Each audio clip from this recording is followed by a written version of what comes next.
আমাদের বায়াররা প্রতিনিয়ত আমাদেরকে প্রাইস কমানোর জন্য একটা প্রেশার দিয়ে যাচ্ছে। আমিও একটা এসএমই ছিলাম। I started with 2 lines and we have gradually increased to now almost 75 lines. আমরা আরএসসির চার্জগুলোও কেউ কমিয়ে আনতে পারি কিনা।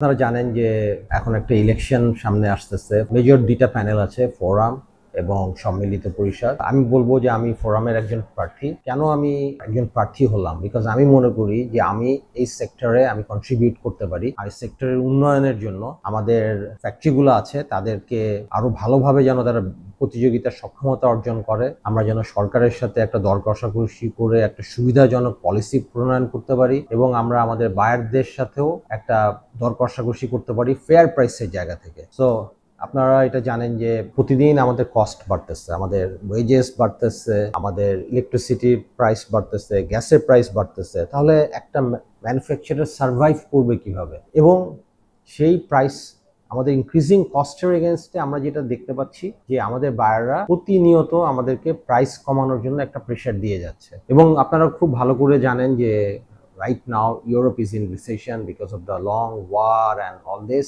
আমেরিকাতেও আপনার ট্রাম্প প্রশাসন আসার পরে তারা যে বিভিন্ন ট্যারিফ ইম্পোজ করছে, যার কারণে মার্কেট ইজ ভেরি আনস্টেবল। আমেরিকাতে consumer spending index which is low at the moment. So মার্কেটে ডিমান্ড নাই এবং ডিমান্ড না থাকলে প্রাইস আরো কমে যায়। তাহলে একজন ম্যানুফ্যাকচারার, আমরা ম্যানুফ্যাকচারার হিসেবে একটা কোম্পানি কিভাবে সার্ভাইভ করবে, সে কিভাবে তার কর্মীদের বেতন দিবে? এই জায়গাটায় আমাদের ফেয়ার প্রাইস একটা সাংঘাতিক একটা বড় টুলস। তো এই বড় টুলসটাকে আমরা যদি সঠিকভাবে ব্যবহার না করতে পারি, আমাদের ছোট ছোট কোম্পানি, বড় কোম্পানি সবাই আমরা সাফারার হব। এটার থেকে বের হয়ে আসার জন্য আমি মনে করি যে আমরা নির্বাচিত হলে আমরা বিজিএমইতে একটা সিস্টেম করব যেটা হবে এসএমভি বেসড, মিনিট ভ্যালু বেসড। আমরা একটা কস্ট স্ট্রাকচার দাঁড় করাবো একটা ফ্যাক্টরিতে এবং এটার উপরে আমরা যেটাকে আমরা বলি ইপিএম, আর্নিং পার মিনিট, সেই আর্নিং পার মিনিট ভার্সেস এসএমভি, এটার একটা কোরিলেট করে একটা প্রাইস ফিক্স করা হবে। এবং এটা নিয়ে দরকার হলে আমরা ছোট ফ্যাক্টরি, বড় ফ্যাক্টরি সবার সাথে আলাদা আলাদাভাবে বসবো, একটা নেগোসিয়েশন করব।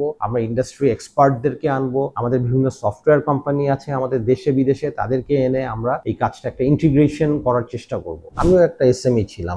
I started with 2 lines and we have gradually increased to now almost 75 lines. তো এই জার্নিটা কিন্তু খুব সোজা জার্নি ছিল না এবং আমি জানি যে ছোট ফ্যাক্টরির কি ধরনের অবস্টাকলস গুলাকে ওভারকাম করতে হয়। তারা ব্যাংক থেকে কোনো সাপোর্ট পায় না, তাদের এলসি ওপেন করার জন্য তারা ব্যাংক থেকে সাপোর্ট পায় না, তাদেরকে কোলাটারাল দিতে হয়, অনেকের কাছে কোলাটারাল থাকে না। তারপরে তারা আমাদের বিভিন্ন যে ইনসেন্টিভ গুলা প্রয়োজন হয়, ঈদের সময় বোনাস দেওয়া, সাথে বেতন দেওয়া, যে এক্সট্রা একটা চাপ থাকে, সেই চাপগুলো সামলানোর মতো যে তহবিল সেটা তাদের থাকে না। They don't have that fund. তারপরে তাদের কমপ্লায়েন্স করার মতো তাদের অবস্থা থাকে না। আপনারা জানেন একটা বিল্ডিং এ হয়তো 3টা 4টা 5টা পর্যন্ত ফ্যাক্টরি আছে। তো আমরা এই এসএমইদেরকে বিভিন্নভাবে সহযোগিতা করতে পারি। তাদের জন্য আমরা একটা এসএমই ফান্ড তৈরি করতে পারি যেখান থেকে তারা জেনুইন বিজনেসম্যান, যারা যারা যারা সত্যিকারের বিজনেসম্যান, তাদেরকে সহযোগিতা করা হবে। যাদের এক্সপোর্ট আছে বা যারা প্রোডাকশন করে তাদেরকে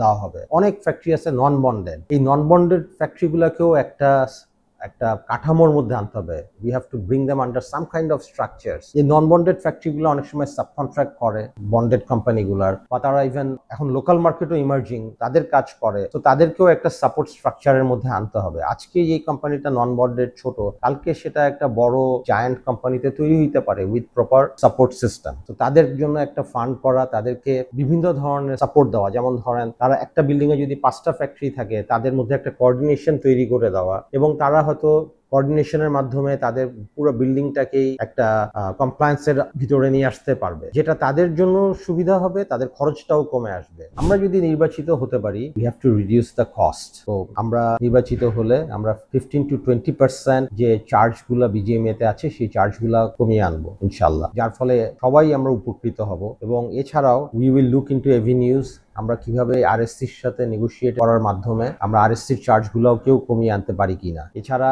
বিজিএমই এর যে অপচয়, সেই অপচয়গুলোকে আমরা বন্ধ করব এবং বিজিএমই কে আমরা একটা রিয়েলি ফাংশনাল একটা অর্গানাইজেশন প্রতিষ্ঠানে পরিণত করব। Like they will be able to train the industry, mid level, low level, top level, সব ধরনের। এবং আপনারা এটাও জানেন আমাদের দেশে কিন্তু আমরা সবসময় এমপ্লয়মেন্ট নিয়ে কথা বলি, আমাদের ইন্ডাস্ট্রিতে প্রচুর পরিমাণ এক্সপ্যাটরা কাজ করে। এই এক্সপ্যাটরা কাজ করে, এটার কারণ হলো আমাদের দেশে ইন্ডাস্ট্রির জন্য যেই লেভেলের দক্ষ জনশক্তি প্রয়োজন সেটা আমাদের দেশে তৈরি হচ্ছে না। আমাদের মার্কেটিং আমাদের দেশে করতেছে ইন্ডিয়ানরা, আমাদের দেশের ইন্ডাস্ট্রিয়াল ইঞ্জিনিয়ারিং করতেছে শ্রীলঙ্কানরা। আমরা যদি নির্বাচিত হই, আমরা বিভিন্ন ইউনিভার্সিটিতে যাব, তাদেরকে আমরা বলবো যে আমাদের ইন্ডাস্ট্রিতে কি ধরনের কারিকুলাম প্রয়োজন। আমাদের দেশে একটা ট্রেন্ড আছে, সবাই মার্চেন্ডাইজার হইতে চায়। No, it's not that everybody has to be a merchandiser. There is a huge demand for industrial engineers, there is a huge demand for production management staff, তারপরে কোয়ালিটি ম্যানেজমেন্ট স্টাফ। মার্কেটিং এর জন্য আমাদের দক্ষ জনশক্তি দরকার। We need very smart people, those who really know how to talk in English, right in English. এই ধরনের কোর্সগুলো আমাদের ইউনিভার্সিটিতে গুলাতে করা উচিত। আমাদের বিজিএমই এর একটা নিজস্ব ইউনিভার্সিটি আছে, বিইউএফটি। ইনশাআল্লাহ আমরা বিইউএফটি কে আমরা বিজিএমই তে ফেরত নিয়ে আসব এবং আমরা এই বিইউএফটি কে ইউজ করব স্কিল ম্যান পাওয়ার তৈরি করার প্ল্যাটফর্ম হিসাবে, an institution which will generate skilled stuffs.